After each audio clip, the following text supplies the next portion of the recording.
ఫీజుల reimbursement scheme పై రోజుకు ఒక జీవో జారీ చేస్తూ గందరగోళం సృష్టించవద్దు అని ఆర్ కృష్ణయ్య కోరారు. కొనసాగుతున్న పాత విధానమే బాగుందన్నారు. దానిని కొనసాగించాలని బీసీ సంఘాలు డిమాండ్ చేశాయి. జీవో నెంబర్ 7ను రద్దు చేసి కొత్తగా జీవో నెంబర్ 8, 9 2 రోజుల క్రితమే జారీ చేయడానికి తీవ్రంగా వ్యతిరేకిస్తున్నామన్నారు. పాత విధానమే బాగుందన్నారు. రోజుకు ఒక జీవో తీసి ప్రభుత్వం గందరగోళం చేస్తూ విద్యార్థులకు మనశ్శాంతి లేకుండా చేస్తుందన్నారు. స్కీమ్ను ఎత్తివేయాలనుకుంటే ధైర్యంగా ఎత్తివేయండి, ప్రజా కోర్టులో తేల్చుకుందాం. కాంగ్రెస్ అధికారంలోకి వచ్చి 33 నెలలు గడిచినా 3 రూపాయలు ఇవ్వలేదు. ఇప్పుడు వేలకు 300 కోట్లు ఇస్తామంటే ఎలా నమ్మాలి? మొదట 33 నెలలకు 300 కోట్ల చొప్పున 33 నెలలకు ఇస్తే 9,000 కోట్లు ఇవ్వు. ఇప్పుడు కొత్త జీవోను నమ్ముతాం. బకాయిలు అలాగే ఉంచి ఇక నుండి నెలకు 300 కోట్లు ఇస్తామంటే ఎలా నమ్ముతాం? ఇది ఇలా ఉండగా జేసీ కోర్టులో నడుస్తుంది. ఇంకొక వైపు ప్రభుత్వం జీవో నెంబర్ 7ను ఏప్రిల్ 30న జారీ చేసింది. రాష్ట్ర ప్రభుత్వం ఇటీవల జారీ చేసిన జీవో నెంబర్ 7ను రద్దు చేసి దీనిని అందరూ వ్యతిరేకించడంతో మరో 2 జీవోలు 8 జీవో 9 విడుదల చేశారు. విడుదల చేసిన తర్వాత విద్యార్థులు తీవ్ర ఆందోళనకు గురవుతున్నారు. ఎందుకంటే RR act, revenue recovery act ను విద్యార్థులపై ప్రయోగిస్తామని భయపెడుతూ జీహోలు పెడుతున్నారు. ఎట్లయినా ప్రజల మీదే కాబట్టి కేసీఆర్ 8 లక్షల కోట్లు తెచ్చాడు, నువ్వు 4 లక్షల కోట్లు తెచ్చావు 3 ఏళ్ళు 2.5 ఏళ్ళకే. మా కోసం ఇంకో 10,000 కోట్లు అప్పు చేయి, ఇవ్వకపోతే మేము ఇప్పిస్తాం. కాబట్టి ప్రభుత్వం ఇప్పటికైనా స్పందించాలి. ముఖ్యమంత్రి ఈ పథకం మీద ఉన్న అభిప్రాయం మార్చుకోవాలి. లేకపోతే మీటింగ్ పెట్టు, ఈ పథకం యొక్క బెనిఫిట్స్ ఎట్లయినాయి, ఏమైనాయి అవన్నీ మేము చెప్తాం. కాబట్టి ముఖ్యమంత్రి గారికి ఈ పథకం మీద ఉన్నటువంటి అపోహలు, ఏదైతే దురభిప్రాయం ఉందో దాన్ని తొలగించుకొని ఈ పథకం వల్ల సమాజంలో మౌలికమైన మార్పు వస్తుంది.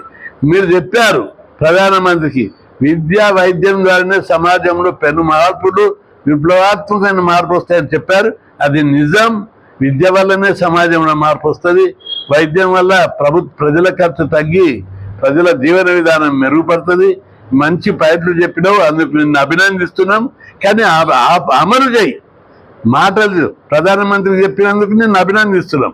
మీరు ప్రాక్టికల్గా అమలు చేయాలి. ఈ స్కీమ్ కోసం తెగించి ఉన్నాం. ఎన్ని త్యాగాలైనా నేనే కాదు, బీసీ సంఘాలు కూడా ప్రతి ఒక్కరు ముందుకు వచ్చి మేము ఉద్యమం చేస్తాం, మేము అమరుని ఆరాధించాం చేస్తామని చెప్పి ప్రతి సంఘం నాయకులందరూ అంటున్నారు. బీసీ సంఘం జెండా పెట్టుకున్న మన ప్రతి ఉద్యమ నాయకుడు అందరూ కూడా నాకు ఫోన్లు చేసి చెప్తారు, మేము అమరుని ఆరాధించేస్తాం, మేము ఉద్యమాన్ని ముందుకు చేస్తాం, తెగించి పోరాడతాం అని అంటారు.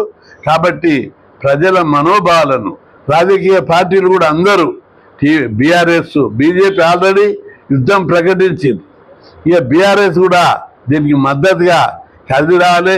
సిపిఐ, సిపిఎం మిత్రపక్షాలు మీరు కూడా ప్రభుత్వం మీద మీ గుడ్ విల్ ఉపయోగించి ముఖ్యమంత్రికి నచ్చజెప్పి బకాయిలు విడుదల చేసి ఈ స్కీమ్ను యథాతథంగా పాత విధానం ప్రకారం కొనసాగించాలని చెప్పి విజ్ఞప్తి చేస్తున్నా.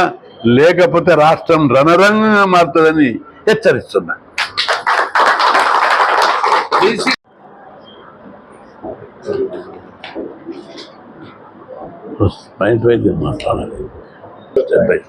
జై బీసీ, జై ఆర్ కృష్ణన్న. మరి ఈనాడు తెలంగాణ రాష్ట్ర ప్రభుత్వం జీవో నెంబర్ 7 తెచ్చింది. మరి ఆర్ కృష్ణన్న నాయకత్వంలో పోరాటం చేస్తే అది రద్దు చేసి దాని స్థానంలో జీవో నెంబర్ 89 చేసింది. మరి పాత విధానమే కొనసాగించి మరి విద్యార్థులకు ఫీజు రియంబర్స్మెంట్ 6,000 కోట్లు వెంటనే విడుదల చేయాలని, లేకపోతే కనుక ఖచ్చితంగా ఆర్ కృష్ణన్న గారి నాయకత్వంలో అన్ని బీసీ సంఘాలు మరి ప్రభుత్వాన్ని జాగ్రత్త అని హెచ్చరిస్తున్నాం. ఎందుకంటే ఇవాళ ఆర్ కృష్ణన్న గారు మరి వైఎస్ రాజశేఖర రెడ్డి ముఖ్యమంత్రిగా ఉన్నప్పుడు అంతకుముందు కూడా ఎన్నో దీక్షలు చేసి చివరికి ఆమరణ నిరాహార దీక్ష చేసి ఇవాళ మరి ఫీజు రియంబర్స్మెంట్ తీసుకొచ్చిండు. ఇవాళ బడుగు బలహీన వర్గాల పిల్లలు, బీసీ, ఎస్సీ, ఎస్టీ, మైనార్టీ పిల్లలందరూ కూడా ఈ ఫీజు రియంబర్స్మెంట్ తోటి మరి దాదాపు అన్ని జిల్లాల్లో, తెలంగాణలో అన్ని జిల్లాల్లో మరి పిల్లలు చదువుకొని అంతకుముందు మరి ఈ కాలేజీలలో ఫీజులు కట్టలేక మరి వ్యవసాయం ఉన్నత చదువులు చేసుకునే ఈ బీసీలు ఇవాళ ఆర్ కృష్ణన్న గారి మరి ఉద్యమం, ఆయన ఆమరణ నిరాహార దీక్షతోటి ప్రభుత్వం భయపడి మరి ఈ ఫీజు రియంబర్స్మెంట్ స్కీమ్ ను తీసుకురావడం జరిగింది ఆర్ కృష్ణన్న గారి నాయకత్వంలో. మరి ఇవాళ రేవంత్ రెడ్డి గారు ఖబర్దార్ చెప్తున్నాం, మీరు చెప్పేది ఒకటి చేసేది ఒకటి, మోసపూరితమైన హామీలు ఇచ్చి ఇవాళ మోసపూరితమైన హామీలు ఇచ్చి పల్లగూర్ల మోదీ రామ్దేవ్ యాదవ్ బీసీ విద్యార్థి సంఘ స్టేట్ కన్వీనర్ ఈనాటి సమావేశానికి ముఖ్య అతిథిగా విచ్చేసినటువంటి టైగర్ ఆర్ కృష్ణన్నకు పాదాభివందనాలు తెలియజేస్తూ ఇక్కడికి విచ్చేసిన వారందరికీ ఉద్యమాభివందనాలు తెలియజేస్తూ ఈ ప్రభుత్వం ఫీజు రీయింబర్స్మెంట్ అనే ఒక గొప్ప పథకాన్ని ఎత్తేయడానికి రోజు ఒక డ్రామా ఆడుతుంది. గతంలో జీవో నెంబర్ 7 తెచ్చిరు, ఇప్పుడు జీవో నెంబర్ 8, 9 అని చెప్పి ఒక దొంగ వైఖరి ఈ ప్రభుత్వం అవలంబిస్తుంది. ఏ మాత్రం మీరు ఫీజు పథకాన్ని ముట్టుకుంటే రాష్ట్రం అగ్నిగుండం అవుతుంది అని చెప్పి హెచ్చరిస్తున్నాం. మీరు విద్యార్థులకు రావాల్సినటువంటి 10,000 కోట్ల ఫీజు బకాయిలు వెంటనే విడుదల చేయాలి. మీరు ఇలా ఈ ఫీజు పథకం ఎత్తివేయడానికి ఇలా జీవో నెంబర్ 8, 9 వెంటనే రద్దు చేయాలి. పాత పద్ధతిలోనే ఫీజు స్కాలర్షిప్ ఇవ్వాలని చెప్పి విద్యార్థి సంఘాలు డిమాండ్ చేసిన లేని ఆర్ కృష్ణ మిలిటరీ పోరాటం చేస్తూ ఇలా విద్యార్థుల మీద మీరు ఆర్ఆర్ యాక్ట్ అనేది ఉపయోగిస్తారు. ఆర్ఆర్ యాక్ట్ ఎవరి మీద ఉపయోగిస్తారు? రెవెన్యూ రియాక్ట్ అనేది ఎవరి మీద ఉపయోగిస్తారు? అది మరి విదేశాలకు, భారతదేశం నుంచి విదేశాలకు మరి పారిపోయిన వారి మీద ఉపయోగించాల్సినటువంటి యాక్టును విద్యార్థుల మీద ఉపయోగిస్తారు. ఇది రాజ్యాంగ విరుద్ధం. తప్పకుండా మిలిటరీ పోరాటం చేస్తాం.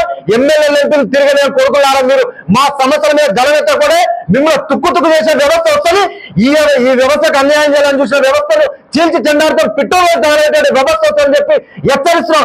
ఇలా ఆర్ కృష్ణ తప్పకుండా మేము గవర్నర్ కలుస్తాం.